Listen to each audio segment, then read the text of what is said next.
Number 12.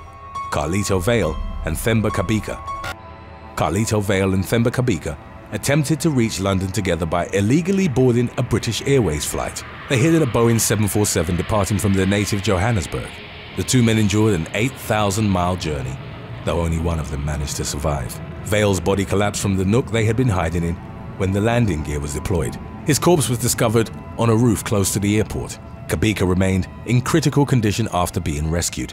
When he recovered, CABEKA was granted a leave to remain in the UK and changed his name to Justin. During the documentary, which was filmed years later, he shared details of what he endured during the flight. He explained how both he and VALE had hidden close to the engine and they could feel it outside, sustaining several burns in the process. He ended up losing consciousness due to lack of oxygen and remembered VALE's last words as being, "We made it." He remembered waking up after landing and seeing guards carrying him away. His leg was broken and he was forced to endure 6 months of treatment before he fully recovered. CABEKA discovered VALE had died after being asked to identify him by a police officer. Number 11. SHAMSUL RAMLI. SHAMSUL RAMLI was a teenager when he hid in a Boeing 747's wheel well. The plane departed from Malaysia on March the 17th of 1993. By the time it arrived in Johannesburg, RAMLI had already died from severe hypothermia. It wasn't determined why RAMLI had decided to take such a risk in order to reach South Africa. It was the third incident to occur at the Subang International Airport in less than a year, prompting authorities to demand an increase in security measures. An investigation was launched to determine how the young man was able to get past the airport's 24-hour surveillance and its regular patrols. Number 10. Unnamed 23-year-old man. An unidentified 23-year-old Chinese man barely managed to survive his stowaway experience over a 3-hour-long flight to Tokyo. He hid before the plane departed from Shanghai, bypassing security personnel. When the aircraft's landing gear was deployed, the unknown man clung to it desperately to avoid falling to the ground. He was discovered by airport staff with his joints stiffened by the freezing temperatures. The man had to be pried loose and was promptly rushed to the hospital. His condition was considered critical, though he miraculously managed to survive. He reportedly had illegally boarded the plane to search for work in Japan. Authorities told the press he'd be facing deportation after being released from the hospital. Number 9. ANDREY SHCHERBAKOV.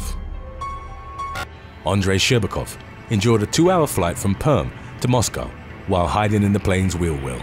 Though he'd managed to survive -58-degree temperatures, his condition was considered critical when he was rushed to a Moscow hospital. First responders couldn't remove his coat and shoes as his limbs had become stiff.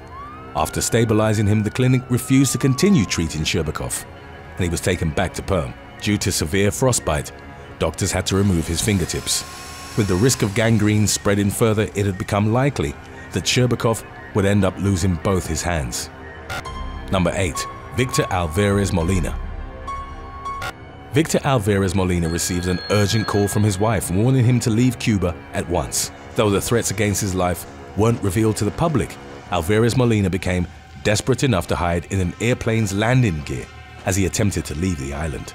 He managed to survive -55 Fahrenheit temperatures during the 4-hour flight to Montreal in 2000. Alvarez Molina suffered from oxygen deprivation and acute hypothermia. Fortunately, he managed to discover a leaky heat pipe that offered him enough oxygen to pull through. When he was discovered, Alvarez Molina was unable to speak and he was treated at a nearby hospital. After being discharged, he was granted refugee status and subsequently managed to get employment at a car dealership. Number 7. PARDEEP and VIJAY SAINI. PARDEEP and VIJAY SAINI were 21 and 19 years old respectively when they managed to hide in the nose wheel well of a Boeing 747 heading from New Delhi to London. VIJAY didn't survive the 10-hour flight, which reached altitudes of 35,000 feet, while PARDEEP miraculously managed to make a full recovery. Both brothers had escaped India after being accused of having ties to a Sikh militant group. This was a death sentence for the SAINI siblings, so they paid a smuggler £150 to help them escape to Britain in 1996. They were told they'd be able to reach the luggage compartment but were stranded in the wheel bay instead. PARDEEP was allowed to stay after a long legal battle and, as of 2019, resided in Wembley with his wife and 2 sons. Number 6. Mario Stephen AMBARITA. In 2015, Mario Stephen AMBARITA rode a Garuda Indonesia flight in the landing gear, attempting to reach the country's capital, Jakarta. Shortly after the plane landed, the 21-year-old man was discovered stumbling on the runway. He was apprehended by the police and received medical treatment while he was detained. AMBARITA confessed to studying planes taking off and landing schedules for an entire year while planning to secure a free ride. His wounds were considered minimal, though he had to endure freezing conditions during the 2-hour-long flight. AMBARITA made a full recovery and faced a 1-year prison sentence if found guilty of endangering the Garuda flight. Number 5. Trevor Jacobs. Wanted man Trevor Jacobs was being charged with several crimes, including kidnapping, when he attempted to escape by hiding in an MD-80 landing gear. He was a former Antiguan police officer. His body was discovered during a routine inspection when the plane arrived at Trinidad. Jacobs was unable to survive the extreme conditions during the flight, and his body was identified with fingerprints and a photograph sent from Antigua. Jacob and his partner, Sylvester Joseph, were accused of abducting Donna Pietra Cooper, a 60-year-old senior resident. She was fortunately released unharmed soon after, and Joseph was charged with her kidnapping. Number 4. Marco, Vinicio, and Luis Manuel. Teenagers Marco, Vinicio, and Luis Manuel tragically died as they fell off a Boeing 767 during takeoff. They had attempted to travel as stowaways from Guayaquil to New York in February of 2018. The friends managed to hide in the plane's landing gear, but as the aircraft departed, they lost their balance and fell 1,000 feet onto the ground. That's almost akin to dropping from the tip of the Eiffel Tower.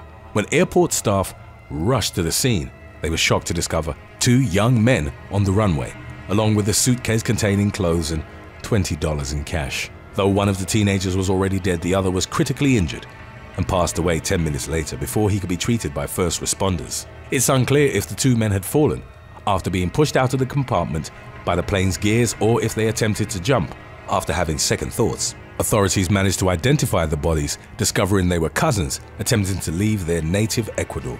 The plane was required to circle back 3 hours after takeoff. Number 3. Samuel Peter Benjamin. In 2007, Samuel Peter Benjamin hid in a Boeing 747 traveling from Cape Town to Los Angeles. He's believed to have stowed away in the plane a week before his body was discovered. After this initial flight, the plane continued traveling to new destinations, such as Hong Kong, Singapore, and Vancouver. Eventually, though, during a routine check, the pilot found the frozen corpse while preparing to return to Heathrow. Testing the body would take the coroner's office several weeks due to the condition it was found in. Authorities told the press they'd be repatriating the body after their investigation was concluded. Benjamin's family was shocked when they were informed of his death. His mother said that the young man had left without telling them where he was headed. Today's topic was requested by Mikey. If you have any other topics you'd like to learn about, subscribe and let us know in the comments section below. Number 2. Emilio Dominguez. 23-year-old Emilio Dominguez planned to leave his native Honduras, desperate to find work abroad. This led him to illegally boarding a ride on an Iberia Airlines flight headed to Miami by hiding in the wheel well. When the plane landed, a ramp agent noticed Dominguez dropping from his left rear wheel, attempting to make an escape. He was weakened, however, and only managed to stagger away. Moments later, paramedics, police officers, and immigration officials arrived at the scene. Dominguez was visibly disoriented, but otherwise uninjured. He received medical attention at the scene, but his condition was stable enough that he didn't require hospitalization. This surprised first responders, as the young man was only wearing jeans, a short-sleeved shirt, and boots. Dominguez was taken into custody and informed he'd be deported back to Honduras on the following flight.